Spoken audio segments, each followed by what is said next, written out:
U.S. home sales are still recovering from the mortgage crisis and recession of 2008, but lately there's been a striking jump in the number of all-cash home purchases. In the first quarter this year, cash buyers made up a record 43% of total home sales. That's up from 38% in the previous quarter and more than double the 19% in the first quarter of 2013. Let's take a closer look at this surprising trend. Vera Gibbons is a contributor to Zillow, the online real estate database.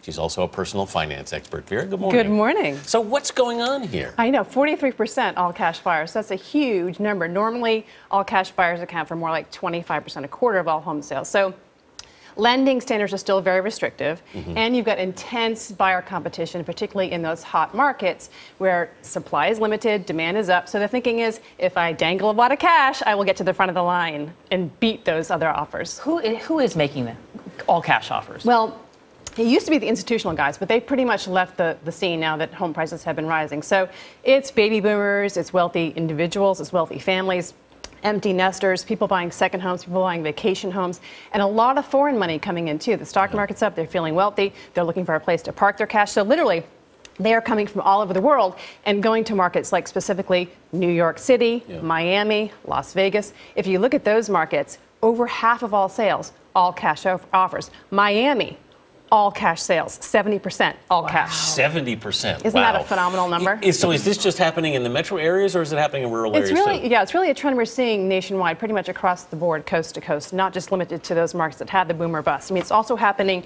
in rural heartland America too.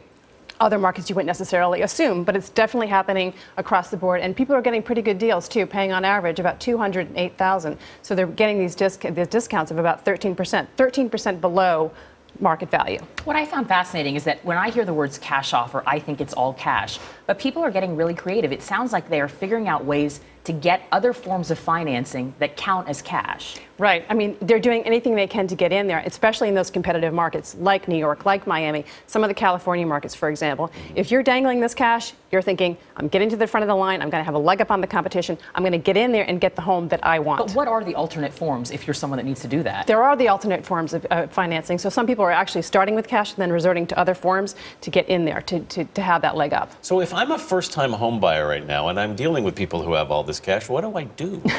Well, your best defense, Anthony, is to be a well-qualified buyer. You've got a steady employment history. You've been pre-approved. You're able to make a sizable down payment, 20% plus. You've got good credit. Unfortunately, Zillow analysis finds that 3 out of 10 of us have such bad credit we're unlikely to qualify for any kind of mortgage. I was talking to a mortgage guy recently, and he said I used to be in the business of marketing customers to banks. Now it's like the other way around. I mean, he said I can't get loans approved. Yeah, exactly. That's part of the problem. I mean, that's why people are doing this all cash offers. I mean, they don't want to go through the mortgage process. A lot of these people too.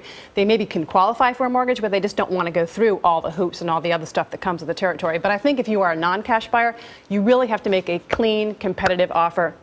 They have to go a little bit above some of the offers, 1% to 2% above the offers if you want to stay in the mix.